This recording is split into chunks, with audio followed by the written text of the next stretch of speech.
Miss Dria. Seeing her staring at the wall. T-Cap telling me to carry on. Cause you win some, you lose some, but you live. But you live. I'm your host, Miss Dria. And here with me, I have my beautiful co-host, Davia, the Wonder Twins. And here with us, we have two gentlemen, one by the name of Tyrone to my left and Kevin to my right. First off, I want to welcome you guys to the show. How are you? Welcome. Thank you. You're welcome. You're welcome. It's a pleasure to have you both on and talk about these heavy subjects that we're talking about today. Please tell us a little bit about yourself, starting with you, Tyrone. Again, Tyrone A. Jackson. Live here in Miami, Florida. Daytime assistant administrator with the government, dealing with, assisting them dealing with human trafficking, labor trafficking, anti-terrorism, and we do humanitarian aid to the Latin American countries. So this type of subject matter is very sensitive to me. Wow. Okay. And you, Kevin? So I created a community in Hollywood called the Light Beings Community, and I designed my own practice that teaches how to live in a more empowered state in your life. So how to live from creatorhood, how to recognize that you have the ability to choose for yourself, how to shift old traumas, how to develop emotional intelligence, how to restore old wounds and restore human connection, and all of like those different dynamics of how we function in behavior and as a species, really. So I teach a lot of things around that. All right. So Dria sounds he really fits for this conversation, right? To kind of segue back into that conversation. Okay, so hearing about the topics that we've discussed, emasculation of the black man, and let's just first touch on that. What are some of you guys' views on that subject? Do you want to start or you want to go into it? I think it's a major issue on so many fronts that it changed the dynamics of our association with one another, and it put us in more of a going down the road of chaos, where we're confused, we don't know who we are, where we come from, and we don't know where we're going, but we are so self-centered, so focused on ourselves that we don't have appreciation for anything except if it just pertains to us. And that's what I see with this confusion as a whole. Okay.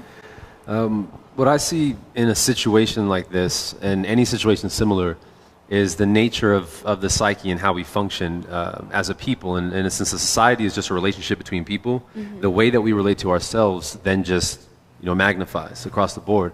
So when you look at a concept like emasculating a culture or the masculine aspect, there's something underneath it that stems from the idea of, like you mentioned, knowing who you are, right? And there's two things that drive any human being in the human experience, right? And that's significance and safety.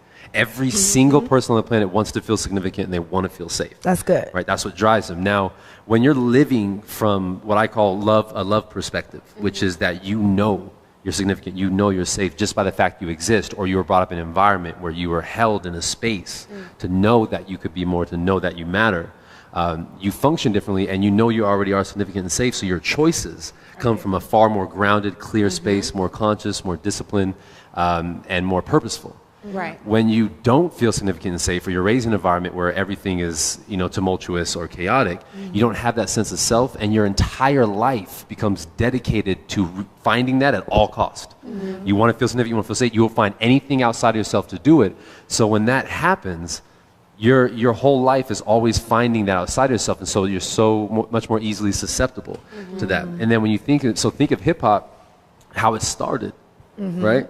And it was started from men who were very, like, we're going to get out there, we're going to speak what's going on from our hearts, and out there, and became this culture that was lyrical and poetic and, like that spoken word aspect of it. Very conscious. And it was powerful, and then it became something that could be made a business, right? Which then money got involved in, and to go back to that same concept, if you don't feel significant and safe, right, you're going to find a way to do it at all costs. And what's a really good way to do it in our society? Getting money. Right, but if you start pursuing that money without a sense of self, right, it costs you. Exactly. It costs you, and then that's what we start to witness, because it's the only way anyone would be willing to do something like that. Right, it's like how the con game works. You find someone who is emotionally unstable and convince them of something that they desperately want, that would give them this idea that would matter. And since lying is a cooperative act, you'll just tell yourself it's okay. and we rationalize our way through it, and then it becomes something as a culture that we just do because we just want to matter. We just want to have something of note. We just want to feel like we're okay. We just want to be accepted. We just want to whatever. And these things underneath what we see is actually what's causing the perpetuation of it. And you know, it's so funny the whole time you're hearing that, because you're saying significance and safety. I'm going to ask something about that later, but just even thinking about commentary, when you think about how Cardi B has been rising in hip hop, and like some of her things, she was like, I'm ready to retire because this is not what I thought it was. And just hearing everything, she thought that, you know, getting to this level of success, attaining this money, obtaining all these things, you know, she thought was going to bring her happiness, and she's still, the void is still there. And now she was like, I feel more safe out in the hood than I do right now. You know, in that toxic environment. And a lot of times they find safety in that toxicity. You know, so then when you have a paradigm shift and you're not mentally prepared for that, you replicate that which you just came out of. Exactly. So and how often do we hear that, right? People who get to that space of fame and stardom, and they're like, this is not what I thought it was. And every race and culture has that experience, because you know, Hollywood and entertainment itself is a beast. Like, you see what it does. You look what happens to children who grow up in it. Oh yeah, they're without a sense of self. You know what I mean? Oh my gosh. Yeah, it's an interesting Poor dynamic. Raven Simone. I keep her in my prayers often. Speaking of that, when we're talking about the whole component, we brushed on it. When you talk about the connection of the black men, well, I'm not even gonna say black, but just general, just how men and women connect each other on a basic human level, establishing relationships. Now, I am speaking from a heterosexual lens, but how do we talk about, how do we not treat each other like we're each other's enemy? Like, how do we create a sense of significance and safety when it comes to building relationships? Yeah, it's an interesting dynamic, and it's the most important focus for us to actually reestablish our species, our society. And the nature of masculine and feminine energy within us, what we've witnessed in the world now is this patriarchal, male-dominant society, right? But it hasn't been a healthy male-dominant society. Say that. Right? And we now have thought that this is the idea of what masculine energy is, and then what the idea of feminine energy is, when all we've ever been witnessing is the distortion. Wow. Right? And that distortion comes from this idea of wanting to feel significant, right? You want to feel powerful. And so if a male is taught that emotions are a weakness, right? He has already been cut off from a portion of his greater self-knowledge. Love it. You know, and his greater access of power. And so when you think of that concept, it's no different than the concept of bullying, where if I don't feel powerful, if I don't feel significant, I have to find a way to do that. And if I can get that from dominating my environment, feeling more above women or other men, that becomes my mechanism. And then that just perpetuates the story again. Right. And so then you see that in society, where there's this powerful male figures, but that idea of power is actually the distortion. Wow. It's wanting to appear that way because underneath it we really feel weak and scared, and we have no idea how to process it. And then we just start to play out this story. And so we find any way to make ourselves feel like more than we actually feel when we're alone in a room with no one to validate our existence. So that's where that concept of I want to feel like a pimp comes from. That's where that concept of I want to be flashy, because in the dynamic of masculine and feminine energy, in the natural essence of it, harmoniously, the partnership of masculine and feminine is essential. It's in all of nature, and it's also the reason why you see how it plays out. Like when you look at species that are just consciously in tune, right? All like animals, for instance, that dynamic of how men function in relation to the female, like when they get a female's attention, like see me, and the woman getting decide like, yeah, you know what, yeah, or they're like, nope, I'm going to this one. Right. And there's this natural flow to that dynamic, and they make it work, right? In our civilization as a human being, we've now stepped into the version of consciousness that gets to choose. So, but it's still in us. So men still want to get women, and whether this is for whether it's homosexuality or heterosexuality, whatever energy is the most dominant, meaning that even in homosexual, there's that dynamic of masculine and feminine. Someone is more male dominant, someone's more female dominant. It's still the same dynamic of see me, I got this, I got what you want, and that plays out. But if the distortion is there, meaning that if you get closer to me and I still don't feel safe enough or significant in myself, I'm going to find ways to do it. And so then that dynamic of what we would once have as a support system of men and women becomes a power struggle, because we start seeing it from this idea of what we think is right or wrong, And anytime your only intention is to be right, you miss the point altogether. Every time you're not even open. You're not even open. Right? There's nothing else to talk about. It's Nothing. like if that's all you're interested in, Right. you miss the point. And so when we stop talking for a second and just listen, if we just have a conversation of how do you feel, and not how did you make me feel, just how do you feel in relation to this? It opens up a dialogue that changes everything. And it's funny that we can talk about it as men and women, and masculine and feminine, but that story right there plays itself out in everything. It's the reason why we have wars. Yes. It's the reason why there's gang violence. It's the reason why there's cops shooting unarmed people. There's every single thing that we can associate in our society as an issue is actually the side effect of our inner conflict with ourselves of that dynamic. That's true. good. That's definitely I'm true. glad we taping this because I got to sit back and rewind that one. That was hard. Can I add to that? Go ahead. I would say, as complementing what he was saying, one thing I learned a long time ago, when you don't know the purpose of a thing, you're subject to abuse it and misuse it. Yes. So Yes. if I don't know what my purpose is, then how can I really compliment you? Exactly. And we're not into competition, we're into complementing. And when we complement one another, we strengthen one another, and we can move further, faster, ahead. Our association is supposed to be like that puzzle, that box of puzzle pieces in a box. We see what the image is. You want to be happy. I want to be happy. I want to be financially stable. You want to be financially stable. But only way we can get there if we work together. We are many pieces of this here puzzle, and we got to learn where our place is on that board. And some people are supposed to be next to you. It's like, say, you're the centerpiece. Some supposed to be next to you. Some supposed to be on the outer edge. Right. But we got the outer edge trying to be in the middle. Right. And that's where confusion comes about. And then that confusion comes to chaos. So we got to get understanding of who we are and respectfully conversate with, find out who you are, what's your likes, what's your dreams, what's your goals, and see how can we complement that. Right. But as long as we're at war with one another, we're going to Yes. continue to be crabs in that pot. Yes, goodness. So I need you just as much as you need me.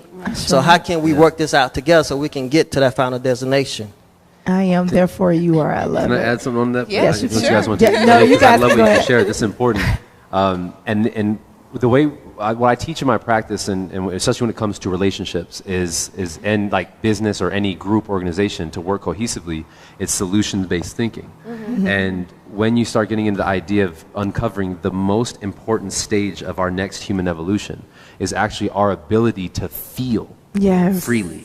We do not allow ourselves to feel freely because we have such a judgment about emotions, and there's a really important reason why that is.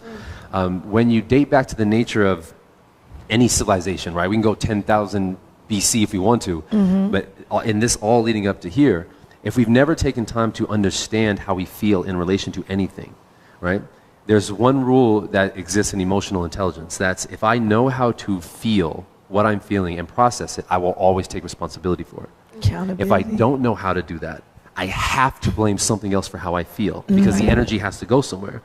So if I can start learning how to feel my emotions without reacting from them, I suddenly gain a new capacity of power over self and then command over my environment because it comes from a more loving, empowered place.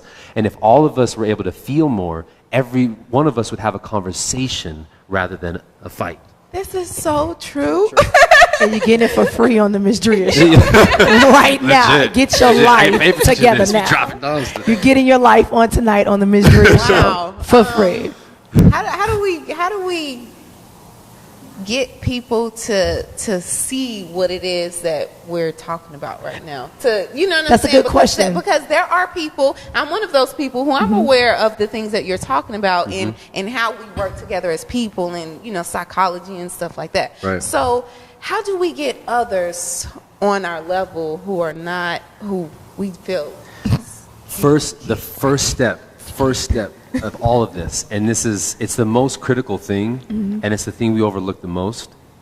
To start this transformation, we have to be able to accept people where they are. Say That's it. true. You That's got true. to. It's That's necessary. true. That's It's literally being able to go, you know what? It's okay that you feel that way. Would you like to talk about it? Right. Right? Why do you feel that way? And for me, I grew up very independent thinking that was raised from my parents, and I was super revolutionary and this, and I swear I was going to start the revolution, and I had all this issue with oppression of society, and we don't get together, we don't rebel, right? And I was in it. I was reading books on it, I was strategizing it.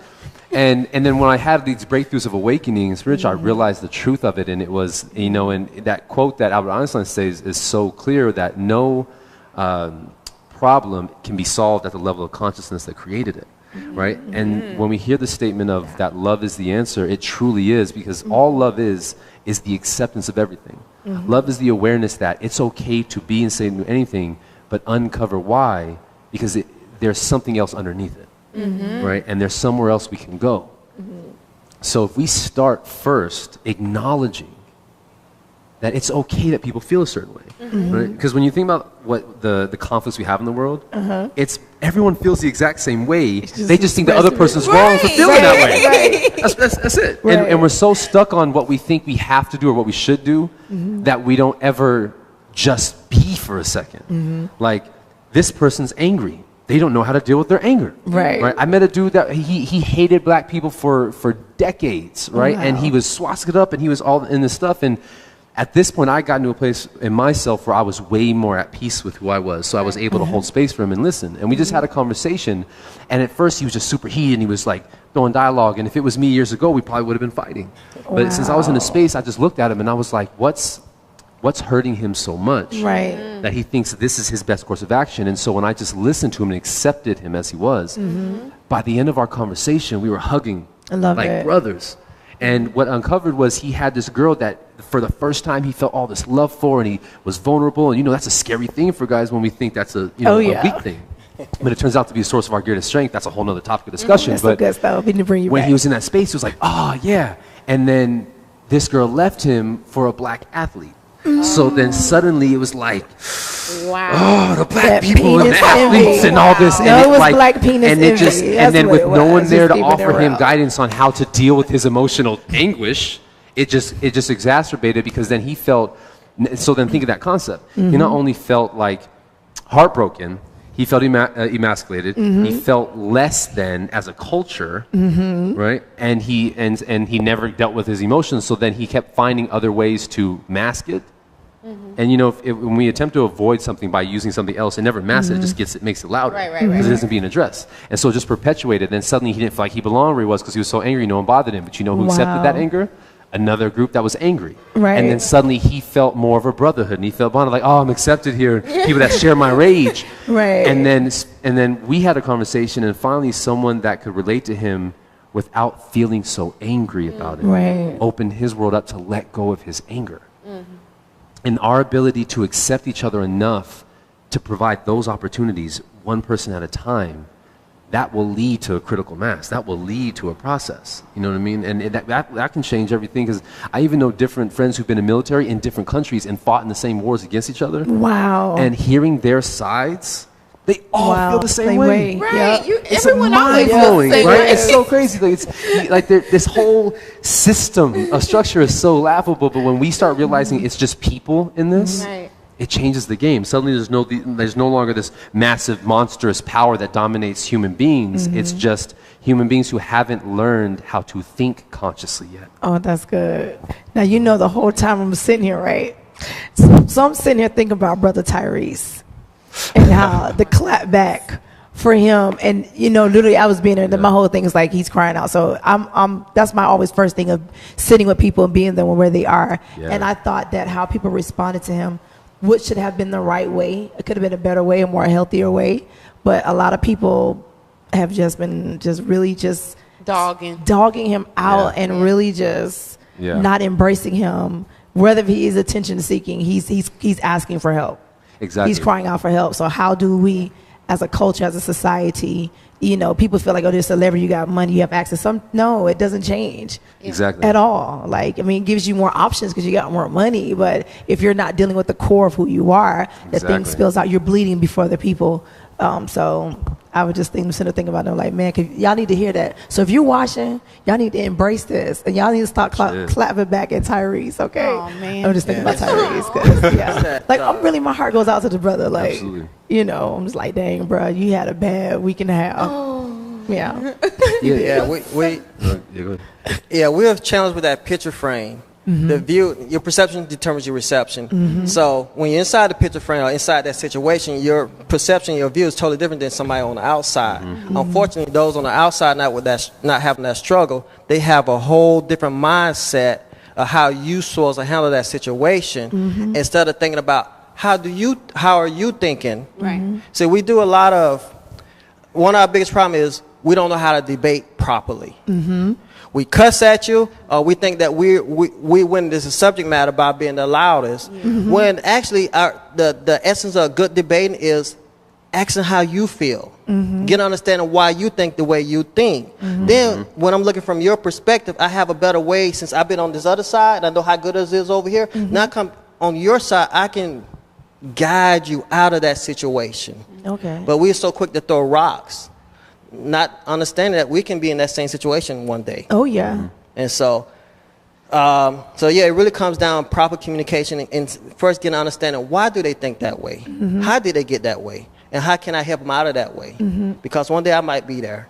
Right. For me, what hurt me the most was the public shaming of him crying and expressing, his love for wanting to be a father. And to me, that hurt me the most by seeing that, like, I think it's a monotheistic way of how black masculinity plays out. Absolutely. And so for you just hear people see diabolical or negative images of how black men express their anger, their fears, their desires. I don't think it's fruitful to only see one image, and then even how our response to them, because like men shut down a lot of times. If they don't feel safe, they're gonna shut down. Exactly. So I just was thinking about all the women who I'm just like, oh my gosh, no wonder your man don't talk to you. Like, I wouldn't talk to you either. Like, for real, that come out your mouth. Like, this, like, man, is having a real emotion, regardless if, the money dynamic. Take that out of place. It's a father that want to connect and have a relationship with his seed, and he's crying, and you sitting there joking, and you sitting there dogging this man out. Like, for me, that was problematic for me. Yeah, that's huge, and I'm glad you brought that up, because we were talking about. This next stage of us being able to feel freely is important, right? Because we're so used to telling people like, man up, buck up. Don't be crying, like, it's what we heard so much.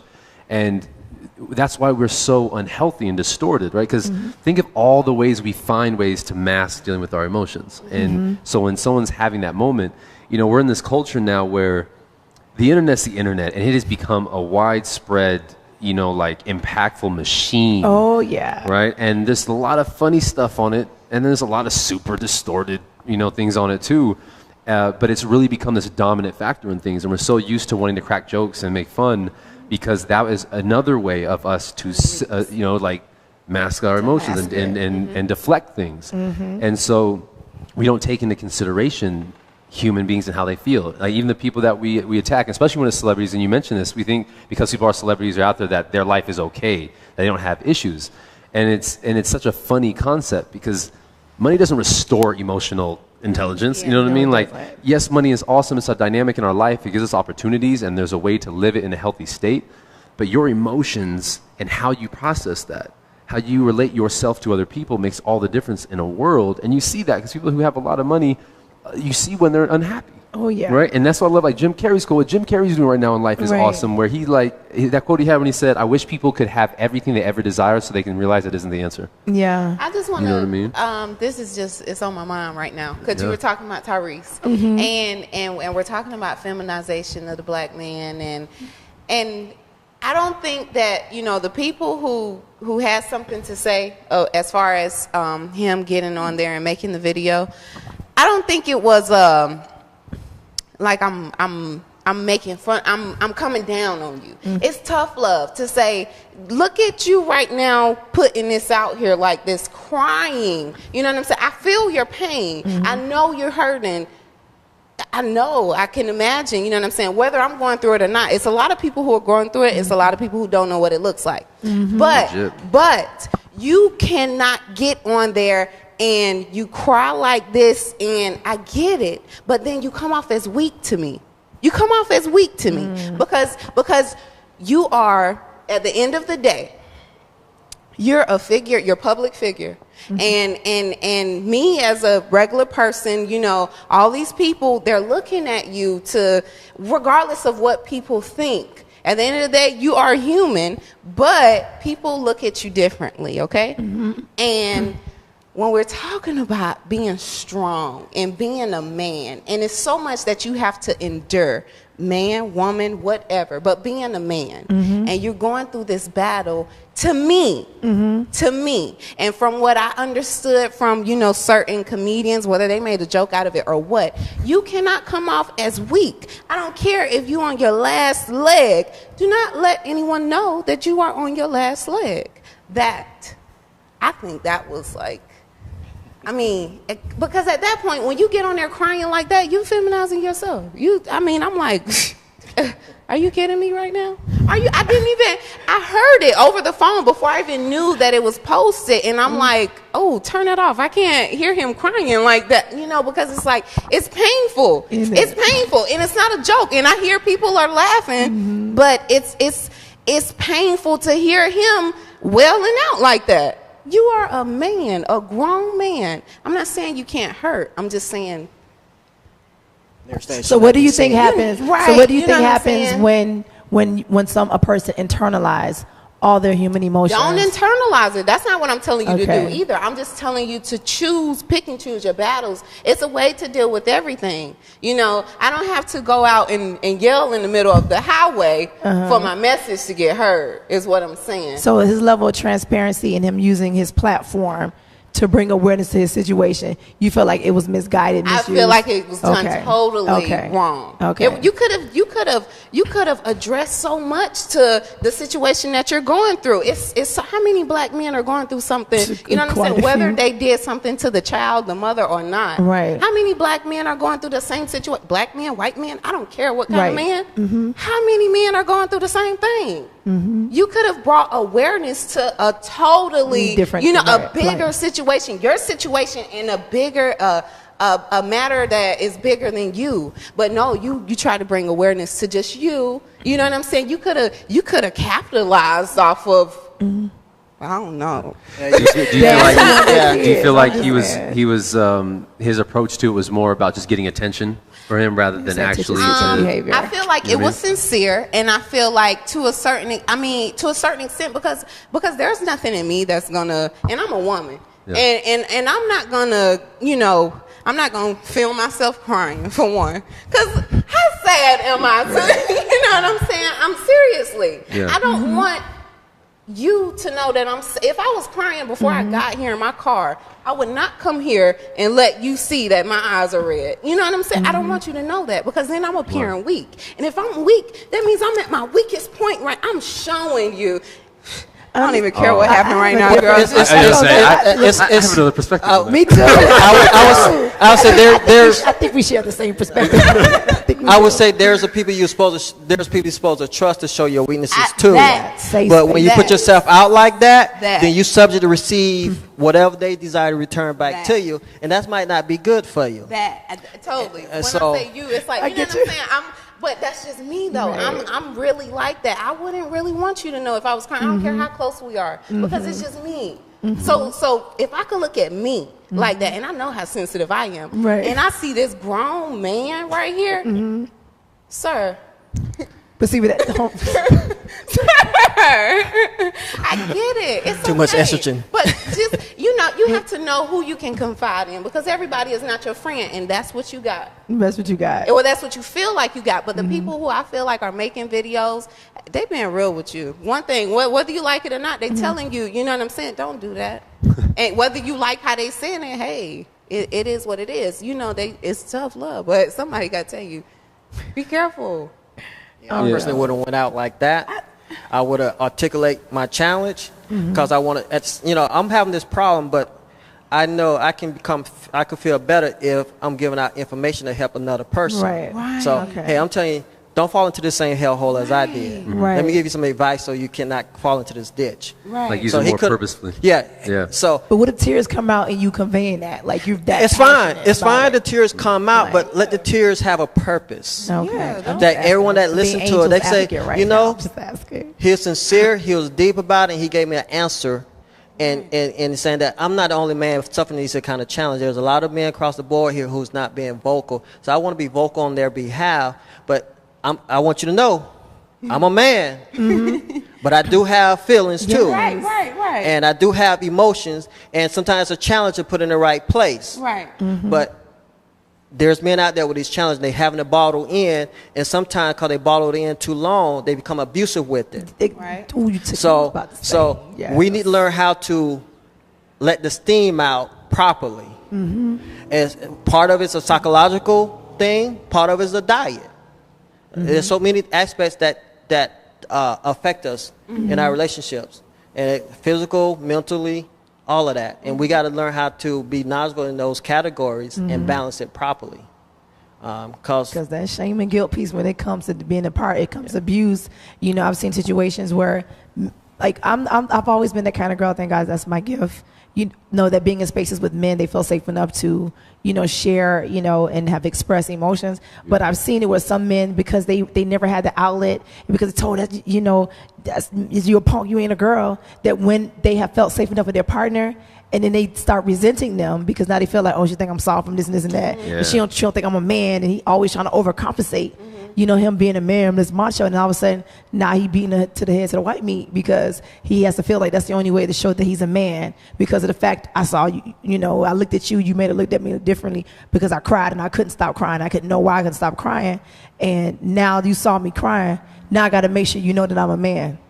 So we need to have more conversations that men can feel safe to be men, and know that, yes, being angry and rage, sometimes tears, that is a human emotion. And it has nothing to do with gender. Right. It's a basic human emotion. Right. And so that's, for me, that was my whole component, because when I seen a little 9 or 11-year-old kid to say that it's okay, like, you guys are tripping, it's okay for a father to say that he wants to have a relationship with his child. And if they cry, it lets me know as a child that my father does love me. Right. You know, so it just depends on one's perception and how they view that conversation piece. So that was just my whole little spiel on that one. So it's okay, man. You know, I don't want nobody beat me in the head over the white meat talking about because he a man.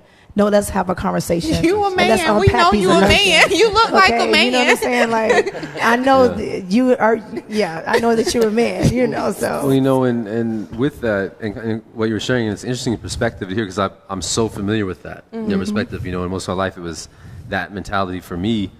And what I'm doing, the work that I've done now, and the way my life's changed with this practice, and for others, realizing how vulnerability is actually the source of our greatest strength. And the more that we learn to step into it, we recognize it, because all vulnerability is, like, actual vulnerability, not like, say, if I'm in a dark alley and there's 5, 6, 7 people and I'm physically in danger, vulnerability, but the vulnerability of emotional and me being a person, it becomes a source of our greatest strength, because it is literally our open, honest expression of self. And if you can live in the freedom of your own expression, there is nothing suppressed, there is nothing misaligned, there is nothing distorted.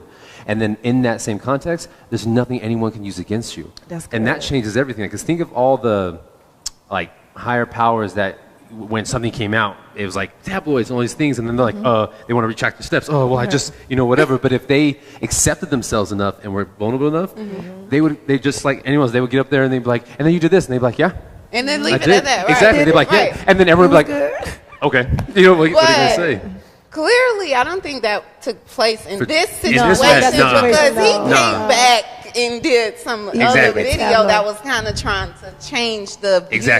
So clearly he hadn't developed that skill set yet. So he's not like you. Well, his complication was what he did in the past too, toward what he said about black women and other people. So, that's what women were. So all that adds up. About, like, you've been a hypocrite. Black women, who cares? Because we already know how you think, and how. So who cares? Right. So I know self-hate is real. And we talk about that component. So there's layers up to who he is that I think he's seeking, that hopefully he would get to a level of self-awareness and knowing thyself, and that he would get to a place of healing and wholeness and be comfortable where he is, because he felt like when you made that comment saying that the reason why you don't date black women for all these toxic things, of course, when we see everything in our culture where it talks about black men or black women, it's so toxic, it's so negative that you start believing those things. So you feel like, so because, you know, white womanhood has always been elevated. It's like, you know, the white is just perfect. Like, you know, white womanhood is esteemed. So he feels like, okay, anything outside of a black woman, them have a better experience. And he's having the same experience because women are women. It doesn't matter what ethnic component, women are women. And so he has to come to terms with that because that's him and his self-hate and those things that he's accepted and he's internalized. He has to work through that point. And so that's why black women have come on him and really ate him a new one because how he publicly shamed black womanhood. He comes from the black womb. And so that black hurt is like hurt people. So I wanted to throw that out there. Like black women was really going in on him because of that. Like, you thought that was right. You should have, but whatever. Love is love to me. Love is love. So whatever. Did you have something you wanted to say? Well, yeah, because, I love what you just shared. This idea of, like, the black culture, for instance, right? I'm multiracial, right? So I have, and my dad's black, my mom's white, and grew up in Colorado. And in the 90s, there was still a huge volatile issue about, interracial dating. And so as a kid, I used to get told all the time how I wasn't supposed to exist. Right, wow. because it's like you're not supposed to be together. You shouldn't be here. Right. And it was like what? So I was really angry growing up, right? Because then I felt like I had to prove myself being light skinned and being like this stuff, right? So I was always angry and fighting more, just like to show I matter, that significance, right? And I know that feeling. And then you think of the nature of our culture, where because we've been so displaced, right? And what you were just sharing a moment ago, brother, was this idea of a lack of sense of self. You know what I mean? And for whatever our history once was, it was stripped away. And in that, so did a sense of self that we wanted to find. So then think of the idea of the black man in itself being a strong figure, right? Just in appearance alone, a strong figure because of the nature of the archetype. Yet in a culture where you feel that and want to be that, but you're constantly getting beat down, like during the slavery era, all you'd ever do was get like destroyed. Yeah. And then how do you then wake up the next day and still feel stronger? Yeah. Right. And so then slavery ended, right? And then but the emotional wounds didn't. They linger. Right? And so then our culture still is hard. It's like, so when you see, like the idea of a black man being articulate, my dad he was born in Bowling Green, Kentucky, right? Okay. And so everyone talks super country, and he wanted to speak more articulate. And so he actually started like working on that for himself. And rather than people say like, wow, I love the way you talk, very educated on stuff. They're like, oh, what are you trying to be white? Like that whole that dynamic. And it was like, and that concept to me is just so interesting because it's like, I didn't know that speaking intelligent was confided to a race. Basic grammar. Yeah. And so in that struggle within us in these cultural archetypes is like, that's what we are learning how to work through first, because that distortion alone leads to comments like Tyrese made about black women and then experiencing that. And yes, he's getting the reciprocation of his feeling, but he didn't even know what was underneath why he would say that. You know what I mean? And it's this lack of self-awareness in most different societies, but then definitely in the black culture, that messes us up. Yeah, because we don't have the core back. When you're stripped of your history, your culture, your religious totems, your everything, you're left to have to build up what your oppressor gave to you and said this is finite, so this is universal. But yeah, no, you about to say something. No, I was just listening. I was just soaking all of that up. What you said is paramount to get understanding of your history. Because we live in a time of fake news. And that fake news have you going left to the right. Because of the field I work in, I always try to tell people when they listen to I call it our regular news media, I call it the media, I call it a mainstream bias. And because I hear so much talked upon that it's not true. Whether it's a Republican or Democrat, whatever it may be, that entity is owned by 6 owners. And they dictate what you listen to and how you listen to it. So I always tell people, go beyond what they say. As one great journalist said, it's not what they say, it's what they did not say that we need to pay attention to. So it's vital to go beyond what they say to research. So for us to even get a start to move forward, like the brother here shared earlier, we got to get an understanding of our real history, where we come from, what we're made of. We just know about Martin Luther King, Rosa Parks, and that's about it. But most everything we use in our household and streets and such is invented by black people. But how many of our kids know about that? And can I say our history started before the transatlantic slave trade. Right. Exactly. And same thing as Christianity. But Right. you got to open a book and you got to read it and understand Right. that it is not the white man's religion. The Right. way it was represented and reduplicated. Yeah, it was used to docile the slave. But so definitely you got to go back to your history and you got to read books, more than one book. How about that?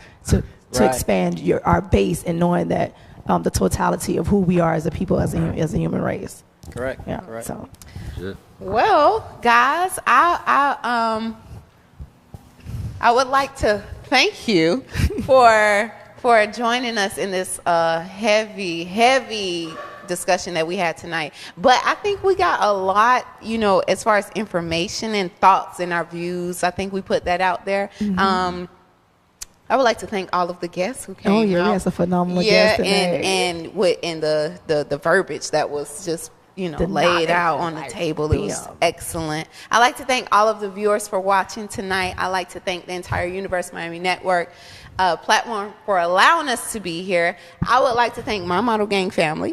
I would like to thank my beautiful co-hosts for joining me each and every Thursday. I would like to thank the one and only AD for putting this thing together. I would like to thank Steve for helping us out. Hey, Steve. White boy Steve, we love him. Yvonne and David, Tyrone and Kevin. I would like to thank all of you, Davika. Yes. Demetra was on my mind. Yes, it's still Scorpio season, so we still celebrating our birthday. Shout out to my mom who had 2 sets of British Britannicas in our house. Considering the conversation tonight, read a book, and read more books. So I just wanted to share that and throw that to make it light of the night that we had tonight. So again, shout out to the Wonder Twin supporters, to Davy Speaks. It is always a blessing to be on the platform with this young, dynamic woman and artist. So I'm just humble and grateful to be here. Thank you. It has been a pleasure sitting in front of you. We look forward to seeing you next week, Thursday at 8. Good night.